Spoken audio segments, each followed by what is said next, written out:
Ambassador Chun stood in the center of the circular chamber, surrounded by 1,000 alien faces. Some had eyes, some had sensors, and some had things she could not name. The Galactic Council chamber orbited Centauri Prime, a massive station that had witnessed 2,000 years of galactic history. Today, it would witness something that would change everything. The chamber fell silent. High Arbiter Zeltoth, a creature that looked like flowing mercury given form, spoke with a voice that echoed from all directions. The Council has reviewed the evidence presented against humanity. The charges are serious. Unauthorized expansion into protected territories. Development of prohibited weapons technology.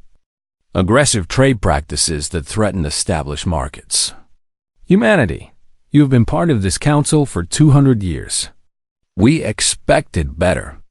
Chun felt her jaw tighten. She had seen the so-called evidence. It was garbage. Every charge was twisted truth or outright fabrication. The colony on Kepler 442 was an unclaimed space when they settled it. The research facility on Titan was studying defensive shields, not weapons. And their trade practices were just efficient if other species could not compete. That was not humanity's fault. Ambassador Chun, do you have anything to say before we vote? Zeltoth asked. Chun looked around the chamber. She had spent 5 years here, building relationships, negotiating treaties, trying to make humanity respected. Now she saw the truth in their eyes. Fear, jealousy, greed. Yes, she said, her voice steady. Humanity came to the stars hoping to find friends. We found teachers instead. You taught us your languages, your customs, your laws. We followed them. We contributed our resources to Council defense fleets. We sent our soldiers to fight in your wars. We asked only for fair treatment and a chance to grow. She paused, letting her words sink in. These charges are false. You know they are false. But you do not care about truth. You care about power. You see humanity advancing too quickly. You see our colonies thriving, our technology improving, our influence growing. And you are afraid. So you invent crimes to justify what you already decided to do, cripple us before we become your equals. A wave of angry chittering, clicking, and warbling filled the chamber. Several council members demanded she be removed for insolence.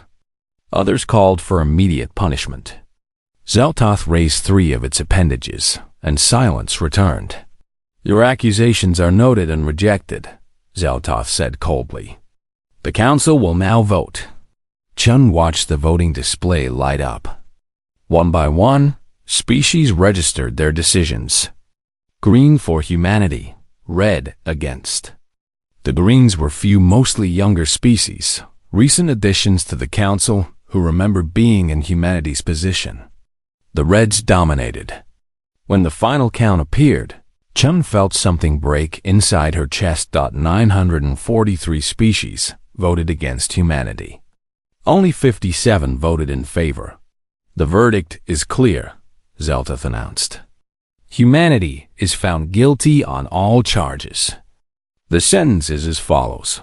All human colonies beyond the Sol system must be evacuated within 30 days. 90% of the human fleet must be decommissioned immediately. All research facilities must be open to council inspection. Human trade vessels will operate only under council supervision. Earth will accept a council peacekeeping force to ensure compliance. Chun's hand shook. This was not a sentence. This was the death of everything humanity had built among the stars. 200 years of work, gone. 37 colonies, abandoned. A fleet that protected human space, destroyed. And foreign soldiers on Earth itself. But something else caught her attention. She noticed Ambassador Vulcan of the Zorathian Empire whispering to Councillor Brechthus of the Halcyon Union. Both were smiling. If you could call the way their species show pleasure a smile. She activated the tiny recording device hidden in her diplomatic badge. A breach of council rules, but she no longer cared about their rules. Over the next hour, Chun watched and listened. She moved through the crowd as they celebrated humanity's fall. She heard things they thought she could not understand, said in languages they thought she had not learned. The Zorathians, Halcyon Union, and Krillian hegemony had signed a secret treaty 3 months ago. They had divided humanity's colonies among themselves. Kepler 442 would go to the Zorathians. New Harmony would become a Halcyon mining operation. Ross 128 colony would be stripped and absorbed into Krillian space. This was not justice. This was a carefully planned theft. Chun found her way to a private communication booth and sent an encrypted message back to Earth. The message was simple: betrayal confirmed. They planned this. Evidence secured. Recommend Protocol Cincinnatus. She returned to the chamber floor. Zeltov was still speaking, outlining the timeline for humanity's compliance. Chun walked back to the center and waited for a pause. "I have heard your verdict," she said. "I will carry your message back to Earth." "Good," Zeltov said. "We expect full cooperation. Resistance would be unfortunate." Chun looked up at the High Arbiter, then slowly scanned the entire chamber. She wanted to remember every face, every species that had done this. "You have made your decision," she said quietly, but her voice carried in the silent chamber. "Now we will make ours." She turned and walked toward the exit. Behind her, she heard confused murmuring. They did not understand. They thought humanity was beaten, helpless, with no choice but to obey. They were wrong.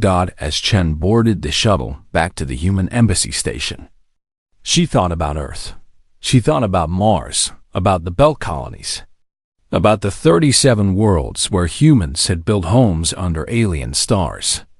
She thought about the children being born on those worlds, who had never seen Earth but called themselves human. The council thought they could take all of that away with a vote. Chun smiled grimly as the shuttle left the council station. The council had made a terrible mistake. They had judged humanity by the standards of older species, cautious, slow to act, afraid of conflict. They did not understand that humans had crawled up from a hostile world, survived ice ages and plagues, fought wars that scarred continents, and still reached for the stars. Humanity did not kneel easily, and they never forgot a betrayal. The 30-day countdown had begun, but not the countdown the council imagined. Chun's message had activated something that had been waiting in the shadows, prepared for exactly this moment. The galaxy was about to learn what happened when you cornered humans and left them no choice but to fight. Admiral Sarah Okonkwo watched the news broadcast from her office deep beneath the surface of Luna. On every channel, human officials spoke with humble voices about cooperation and compliance. The president had given a speech promising full cooperation with the council's demands. Colonial governors were announcing evacuation schedules. The Admiralty was releasing plans to decommission ships. It was all lies. Beautiful, convincing lies. Sarah turned off the screens and looked at the 40 people seated around the conference table. These were the most important people in human spacefleet: commanders, intelligence directors, colonial administrators, research chiefs. Every face was grim. "Status report," she said simply. General Marcus Torres stood up. "All public communications are working as planned. The council believes we are cooperating. Their intelligence services are watching our colonies and fleet movements. They see exactly what we want them to see: scared humans preparing to abandon their homes. Reality?" Sarah asked. Marcus smiled. "Reality is different. We have activated Protocol Cincinnatus. Every colony is fortifying, not evacuating. The transports going back and forth are not carrying civilians. They are carrying weapons, soldiers, and construction equipment. We are building defenses on every world. Director Yuki Tanaka went next. The fleet decommissioning is theater. We are pulling ships back to Sol System, yes. But we are not destroying them. We are stripping them down and rebuilding them in hidden shipyards beyond Neptune. The Council's surveillance can barely reach past Jupiter. They have no idea what we are doing in the Kuiper Belt. Sarah nodded. Protocol Cincinnatus had been her idea, developed 5 years ago when she first saw signs of Council hostility. The name came from ancient Earth history. A Roman general who saved his people then returned to his farm. But the protocol was about being ready when duty called. Humanity had learned hard lessons throughout history. Never rely on others for your survival. Never assume the powerful will treat you fairly. Always prepare for the worst while hoping for the best. What about the new technologies? Sarah asked. Dr. James Okafor stood up. He looked exhausted, but his eyes were bright with excitement. The quantum communication network is complete. Every ship, every colony, every military base is now connected through entangled particles. The Council cannot intercept these communications. Even if they could, they cannot decrypt them. We can coordinate across light years instantly. And the other project? Sarah asked quietly. James hesitated. Project Singularity is complete. We have successfully created controlled artificial black holes that collapse after exactly 4 seconds. The warheads work. Each one can delete anything within a 1,000-kilometer radius. The room went silent. Sarah saw fear on some faces, determination on others. The Council had rules against singularity weapons. They said such weapons were too dangerous, too uncontrollable. But the Council also said humanity had to surrender everything they built. Sarah had decided the Council's rules no longer applied. How many? She asked. 40 warheads, James said. Each one fitted to a stealth missile. We can build more, but it takes time. 40 is enough, Sarah said. If we have to use them. The door opened. Ambassador Chun walked in, still wearing her diplomatic uniform. She looked different from when she left for Centauri Prime 3 weeks ago. Harder, older. I have news, Chun said without greeting. The Council's peacekeeping fleet has left their staging grounds. 2,000 ships from 12 different species. They will arrive at Sol System in 6 days, 1 day before our deadline expires. So they do not trust us to comply voluntarily, Marcus said. They never intended to let us comply voluntarily, Chun replied. She placed a data chip on the table. This contains everything I recorded at the Council. Proof of the conspiracy. Proof they divided our colonies among themselves before they even voted. I have already sent copies to 700 species across the galaxy, every species the Council has ever bullied, taxed, or threatened. Some of them are very interested. Sarah smiled. Good. When this starts, we will meet friends. There is one more thing, Chun said. She looked uncomfortable. Envoy Takal of the Kishari contacted me through a secret channel. His species has been under Council thumb for 3 centuries. He wants to help us. He has provided intelligence on Council fleet positions, defensive capabilities, and political fractures. Why would he help us? Director Tanaka asked suspiciously. Because he sees these as the first species in generations who might actually stand up to the Council, Chun said. If we win, we prove resistance is possible. If we lose, well, the Kishari are no worse off than before. Sarah stood up and walked to the large display screen on the wall. She activated it, showing a map of Sol System and surrounding space. Red icons marked Council fleet positions. Blue icons marked human forces, the real numbers, not the fake ones they were showing the Council. In 6 days, the Council fleet arrives, Sarah said. They will demand we surrender immediately. When we refuse, they will attack. They have more ships than us. more experience, more resources. They believe we cannot win. She turned to face the room. They are right. We probably cannot win a straight fight. So we will not fight straight. We will hit them in ways they do not expect. We will use weapons they do not know we have. We will show them that humans are not just clever or brave. We are dangerous when cornered. What are your orders, Admiral? Marcus asked. Sarah looked at each person in the room. Contact every ship captain, every colony commander, every research station. Tell them the truth. Tell them what is coming. Ask them if they want to fight. If any of them want to surrender, we will respect that choice. But those who choose to fight will fight together. She paused. Prepare the fleet. Distribute the Singularity warheads to our best stealth ships. Position the automated defense platforms. Get our special forces teams ready for deep strikes. And prepare the message we will send when the council arrives. What message? Chun asked. Sarah's smile was cold as space. We will tell them to leave. We will give them a choice. They can withdraw peacefully, or they can learn what humans do when someone tries to destroy everything they love. Over the next 6 days, humanity prepared. Ships moved into position. Soldiers trained.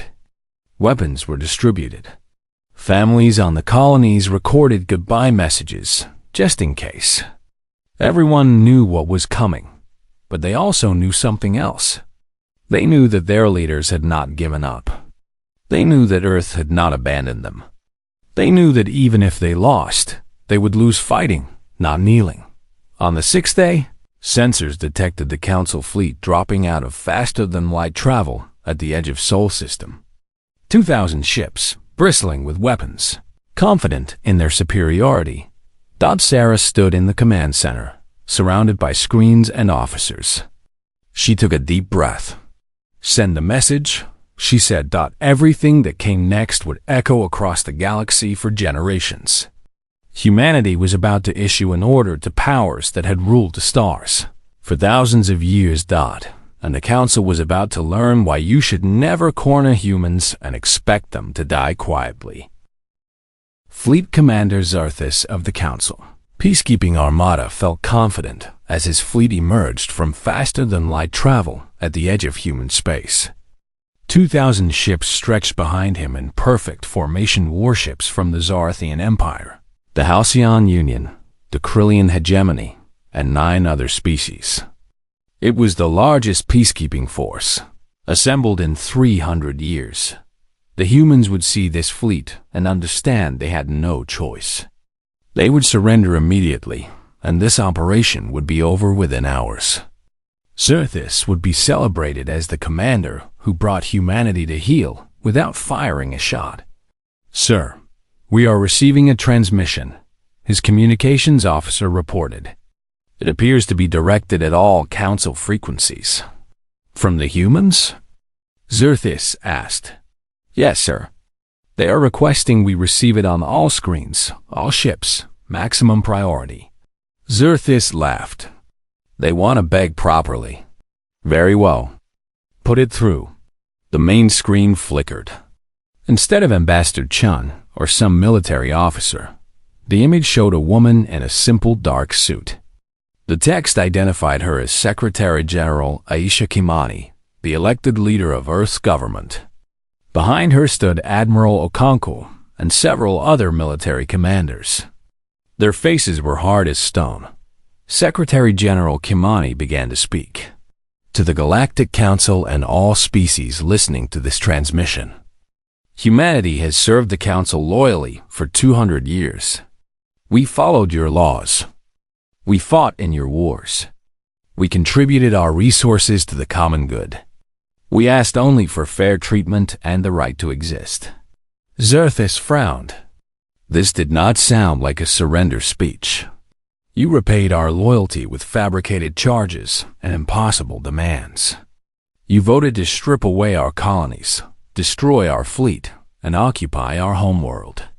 You did this not for justice, but for profit. We have evidence we are now sharing with every species in the galaxy.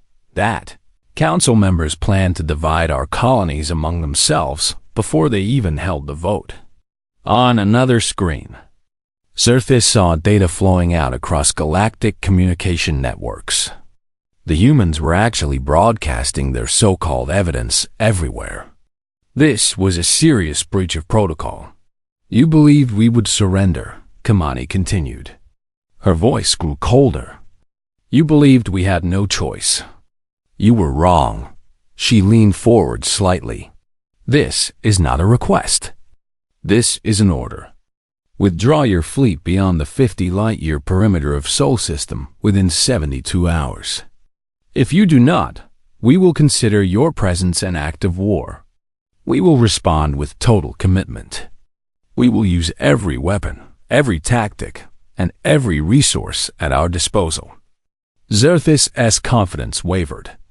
The human leader was threatening the council? Was she insane? You believe we are weak. You believe we are afraid. You believe your numbers give you victory. You are wrong on all counts. We did not survive 10,000 years of war, plague, and disaster on Earth by giving up when things looked hopeless.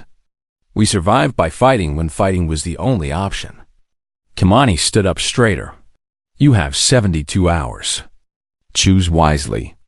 If you choose war, you will learn what humans become when you leave us no choice. The clock is running. The transmission ended. For 5 seconds, Xerthis' command bridge was silent. Then everyone started talking at once. Did she just threaten us? How dare they? Sir, what are your orders? Xerthis made a dismissive gesture. Calm yourselves. This is theater. They are trying to appear strong because they are weak. Our intelligence reports say they have 340 ships. We have 2,000. They have civilian colonies. We have battle fleets. This will be over quickly. But a small voice in the back of his mind whispered doubt. The human Secretary General had not looked scared. She had looked dangerous. Send a response, Xerthis ordered. Tell them they have 1 hour to begin surrendering their weapons and colonies. If they refuse, we will take them by force. The response went out. No reply came back. Sir, shall we advance? His second officer asked. Not yet, Xerthis said. Let them think about it. Let them see our fleet and understand their situation. Fear is an excellent motivator. But the humans did not seem to be afraid. Across Sol System, activity increased. Ships moved into new positions. Colonies went dark, their lights extinguishing one by one. Long-range sensors detected strange energy signatures from the outer system, but nothing that made sense.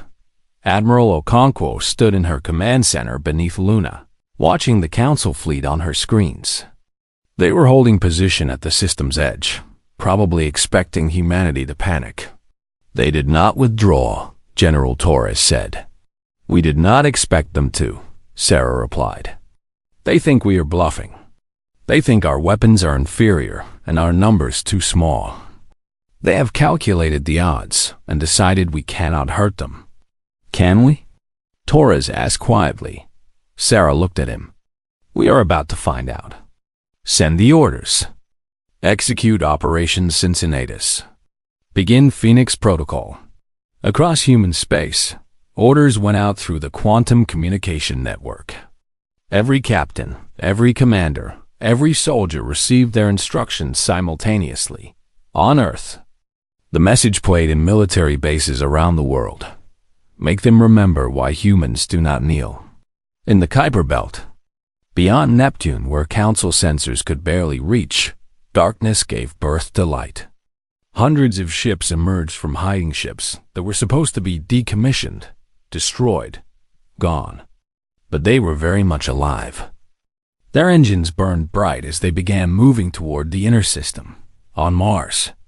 Weapons platforms that looked like mining stations suddenly unfolded, revealing missile batteries and railguns dot throughout the asteroid belt, Automated defense systems activated. Thousands of them, hidden among the rocks, each capable of independent action. Commander Zeothis watched his sensor screens with growing alarm. The 340 human ships his intelligence had reported suddenly became 600. Then 800. Then over 1,000. Where are they all coming from? He demanded. Unknown, sir. They were not there before. Our scouts reported. Your scouts reported what the humans wanted them to see, Zeothis snapped. He felt his confidence crumbling. Battle stations. All ships, prepare for combat. But the real surprise was still coming. From the colonies. From hidden bases, from ships disguised as civilian transports. Human special forces teams launched toward their targets.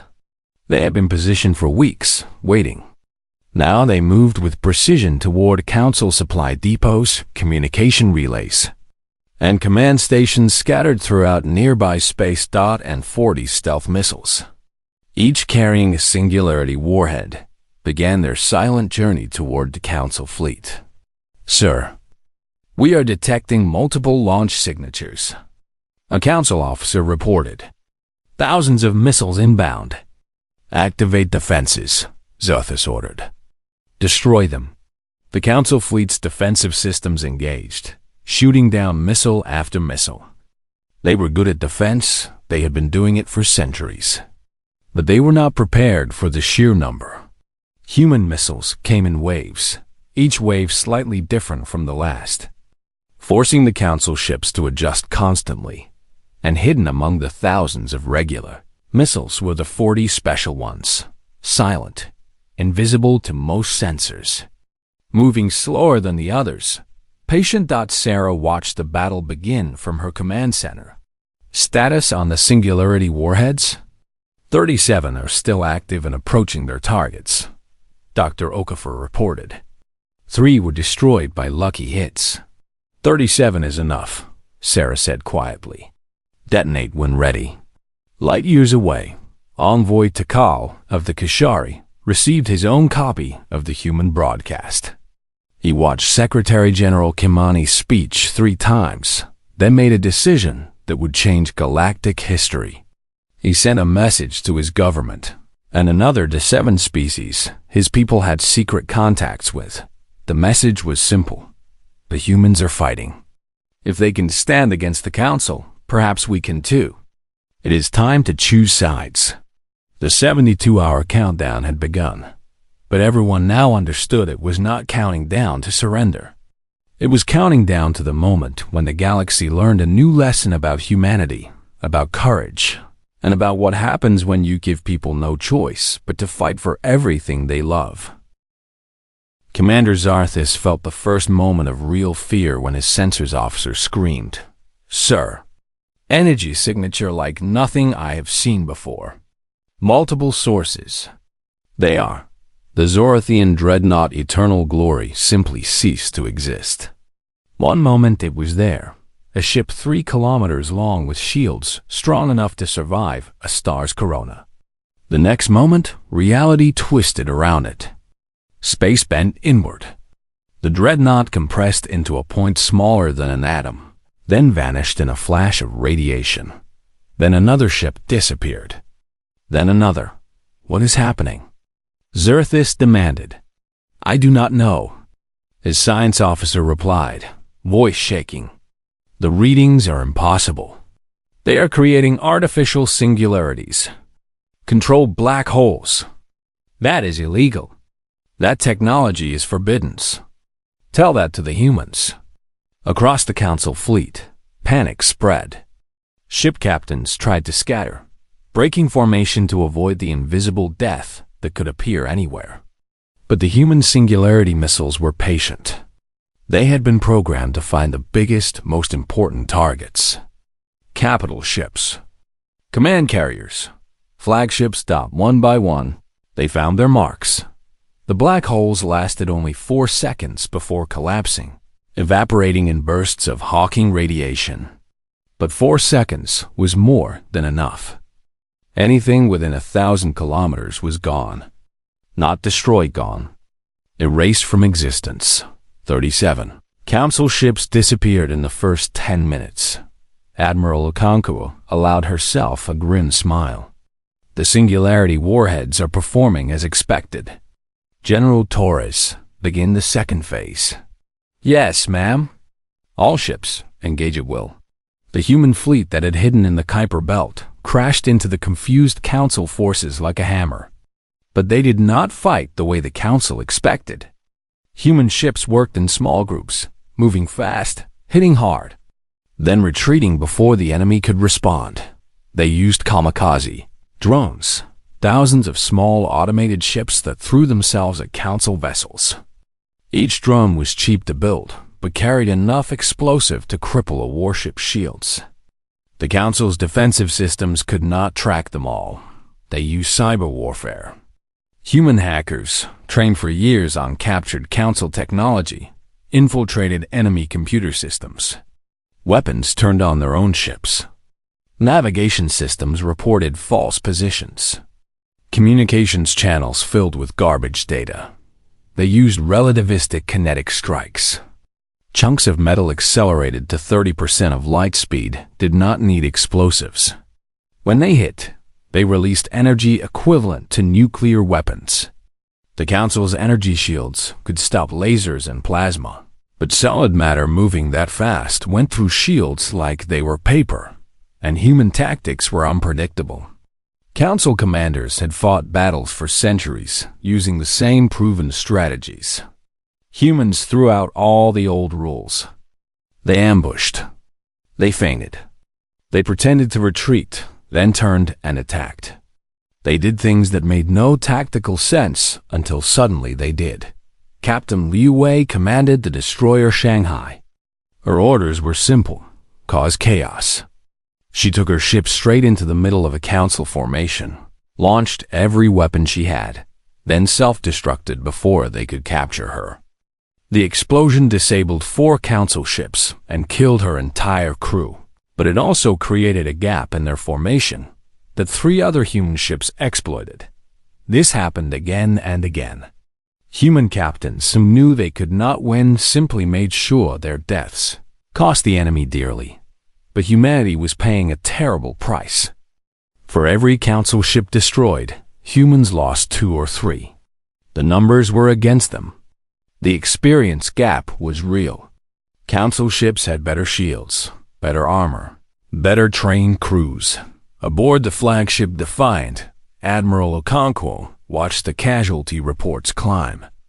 She had known this would happen. She had known that winning was not the goal, survival was. Making the Council pay so dearly for their victory that they would never try this again. Admiral, the Council fleet is regrouping, her tactical officer reported. They are adapting to our tactics. Their casualties are stabilizing. Sarah nodded. She had expected this too. The Council was made up of species that had fought wars for millennia. They learned quickly. Time for the third phase, she said. Contact our Special Forces teams. Execute deep strikes. Across Council territory, human Special Forces had been waiting in hiding for weeks. Now they moved. On the Zorthian supply depot at Kepler 62, explosives planted months ago by humans posing as maintenance workers detonated simultaneously.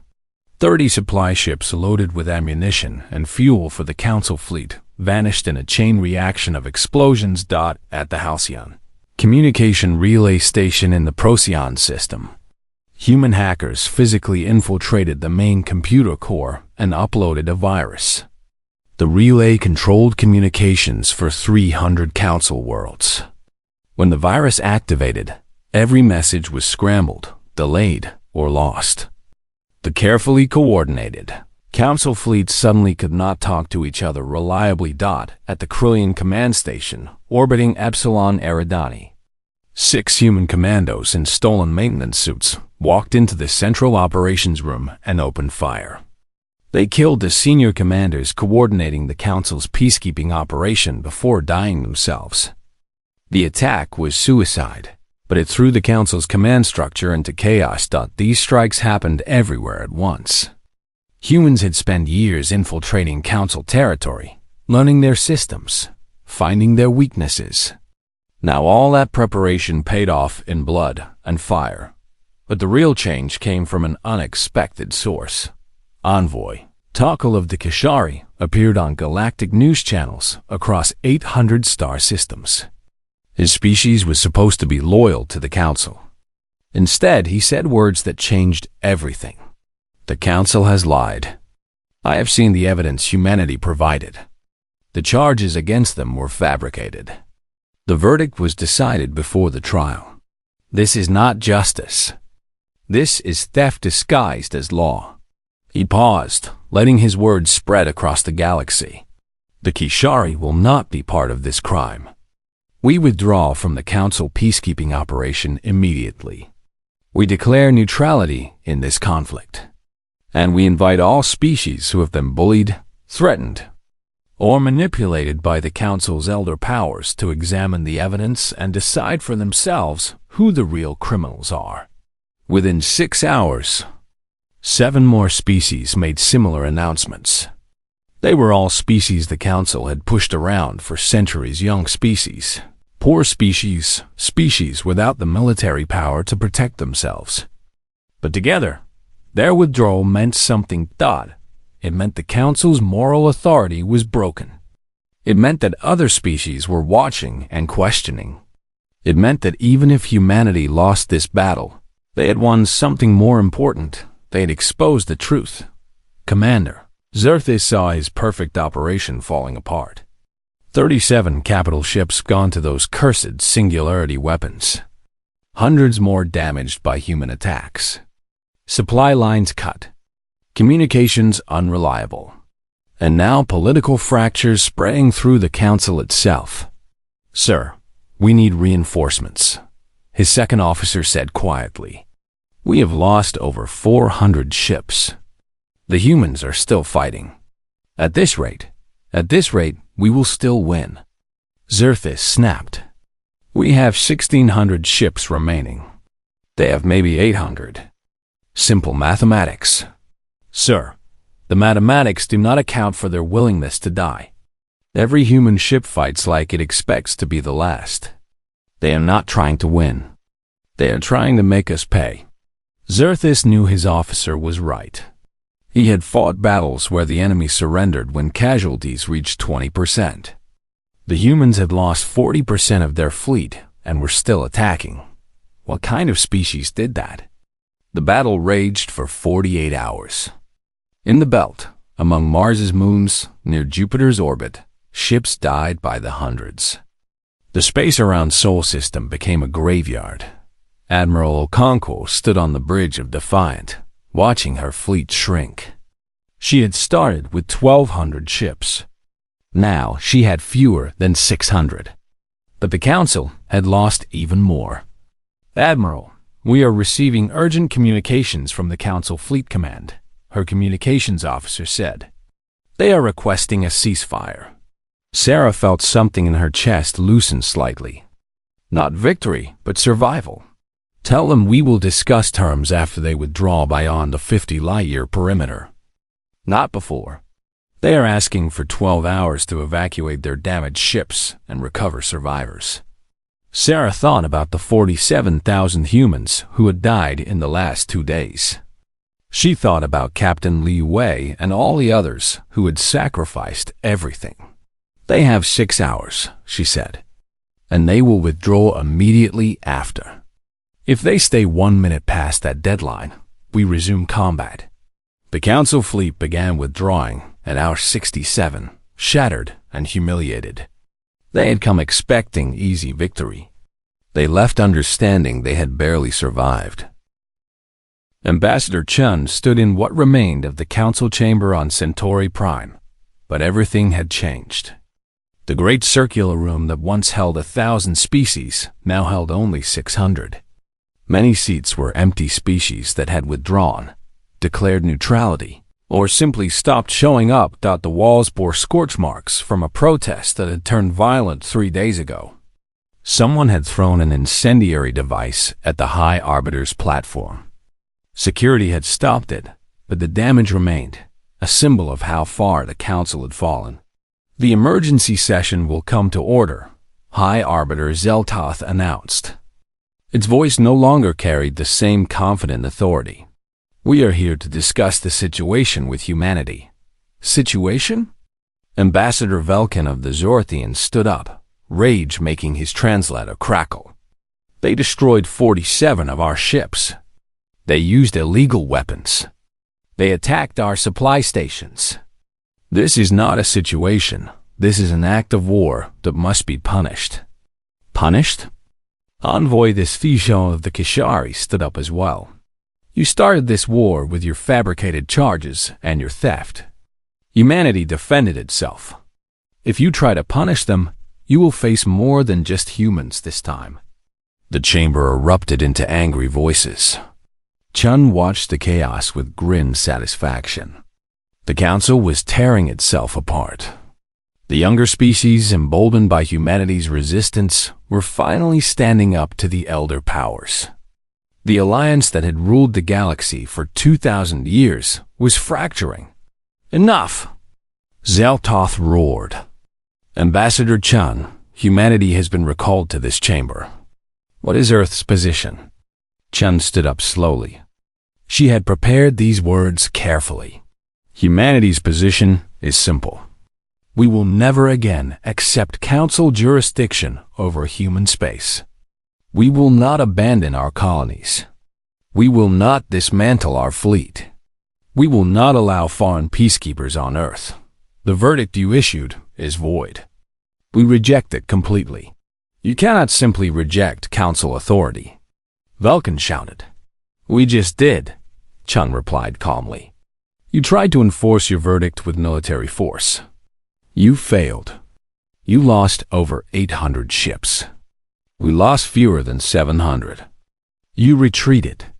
We held our space. Those are the facts. This is not over, Velkin threatened. Chun looked directly at him. Oh, it is over. Because if you try this again, you will not face just humanity. You will face the Free Systems Coalition. She activated a holographic display. It showed a new political map of nearby space. Human colonies were marked in blue. Kishari space was marked in green. 7 other species' territories were marked in purple. Together, they formed a block of territory almost as large as the Council's elder powers controlled.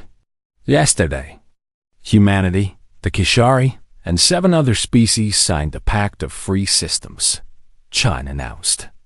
We have formed a mutual defense alliance. We share technology, resources, and military support. We operate under principles of actual equality, 1 species, 1 vote, regardless of age or power. We welcome any species that wishes to join us in building something better than what the Council has become. The chamber erupted again. Some species cheered. Others protested. The elder powers looked furious and frightened at the same time. On Earth, Secretary General Kamani addressed humanity for the first time since the battle ended. People of Earth and all human colonies, we have survived. The cost was terrible.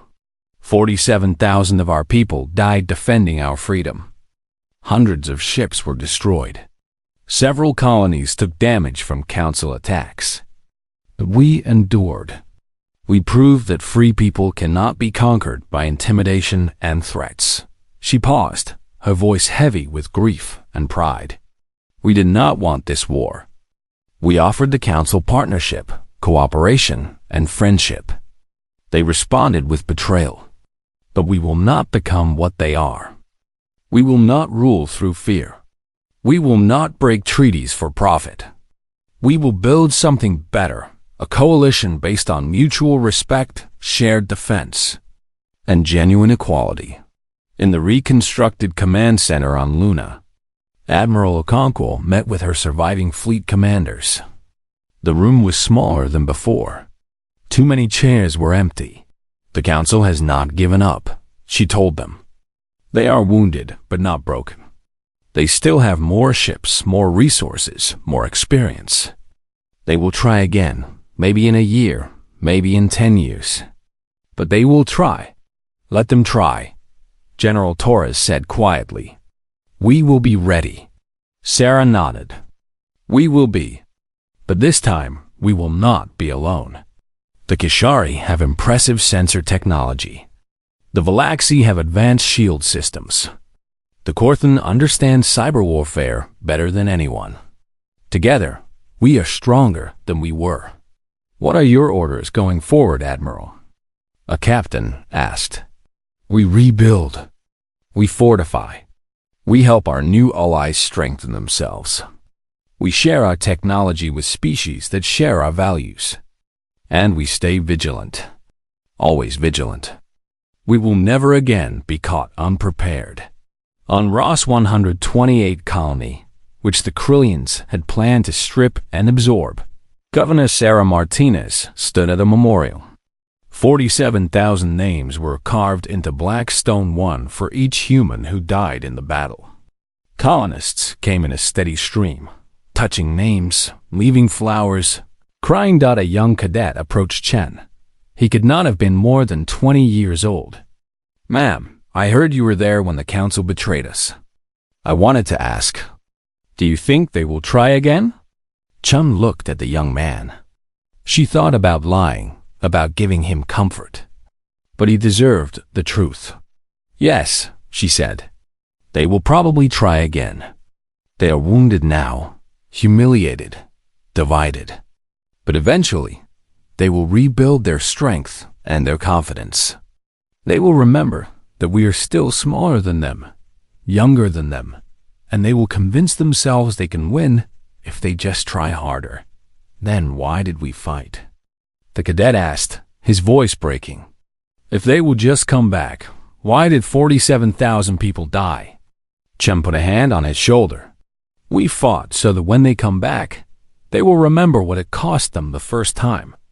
We fought to prove that free people do not kneel, even to empires.